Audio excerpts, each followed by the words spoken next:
আসসালামু আলাইকুম। সবাই কেমন আছে? আশা করি খুব ভালো আছেন। আমিও ভালো আছি। কোরবানির ঈদ চলে গেল দেখতে দেখতে। কত আয়োজন, কত প্ল্যান প্রোগ্রাম।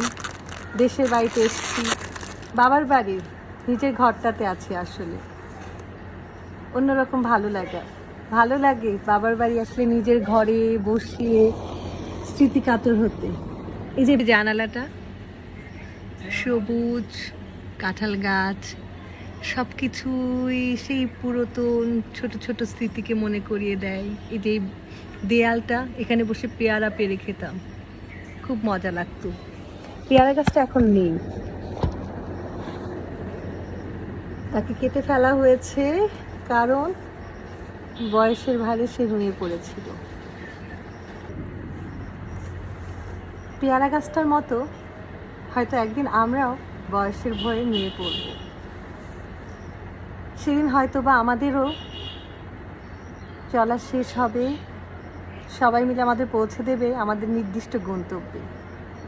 তার আগে যতটুকু সময় ভালোভাবে বাঁচা যায়, হাসি খুশি থাকা যায়, মানুষের মনে জায়গা করে রাখা যায়, সেই জায়গা করার চেষ্টায় একটু লেখালেখি করি।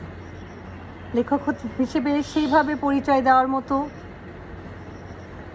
এখনও কোনো কিছু লিখে উঠতে পেরেছি কি না জানি না।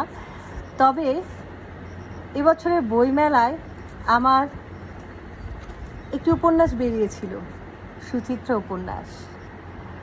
উপন্যাসটি নিয়ে অনেক দিন ধরে কথা বলবো করে বলার আসলে সময় হয়ে উঠছিল না।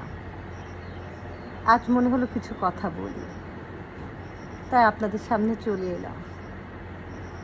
আশা করি আপনাদের বোর করছি না, দু একটা কথা বলেই চলে যাব। সুচিত্রা উপন্যাসটিতে আমি ফ্ল্যাপে কিছু কথা লিখেছিলাম। কথাগুলো এমন: ভালোবাসায় জোর চলে না, ভালোবাসার মানুষ প্রজাপতির মতো, চোখের সামনে উঠতে দেখতেই ভালো লাগে।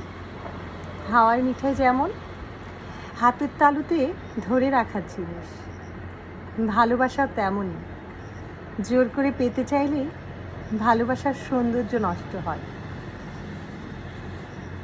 কথাগুলো ভালোবাসাকে ঘিরে লেখা। আজকাল ভালোবাসার নামে আমি আসলে কিছু আমার মানসিকতার সাথে বর্তমান প্রজন্মের মানসিকতার কতটুকু মিল আছে আমি জানি না।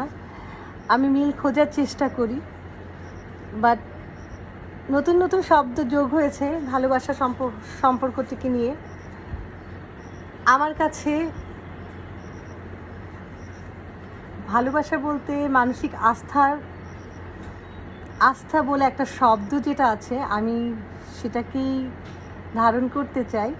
যে যাকে বিশ্বাস করা যায়, যাকে নিয়ে জীবনের শেষ মুহূর্ত পর্যন্ত পথ চলা যায়, এমন মানুষটিকে ভালোবাসা নাম দেওয়া যায়। ঠিক সেরকমই সুচিত্রা উপন্যাসটির মধ্যে সুচিত্রা, আরিফ, জিশান, এই ক্যারেক্টারগুলো, এই চরিত্রগুলোকে আমি ঠিক সেই মননে চিত্রায়িত করার চেষ্টা করেছি। এই জন্য বলছি, যতক্ষণ না পাঠকের মনে চরিত্রগুলো জায়গা করে নিতে পারবে, ততক্ষণ আসলে কতটা পেরেছি এটা আসলে বলা যুক্তিসঙ্গত হবে কি না, আমি এখনও সেটা নিয়ে সন্দিহান। তারপরেও যা কিছু লিখি চেষ্টার মধ্যেই আছি বলতে গেলে। যেদিন পাঠক নিজে থেকে এসে বলবেন আমি এই চরিত্রটির প্রেমে পড়েছি, সেদিন হয়তো বা সার্থকতা আসবে আমার লেখায়। সেই পর্যন্ত আমার চেষ্টা অব্যাহত থাকবে। যাই হোক, অনেক কথা বলে ফেললাম আপনাদের সামনে।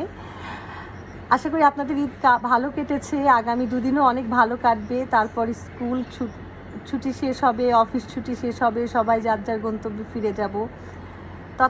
যতক্ষণ আপন মানুষদের সাথে আছেন, সবাই খুব ভালো থাকেন, খুব আনন্দে থাকেন, প্রতিটা মুহূর্ত উপভোগ করেন, কারণ সামনে কি আছে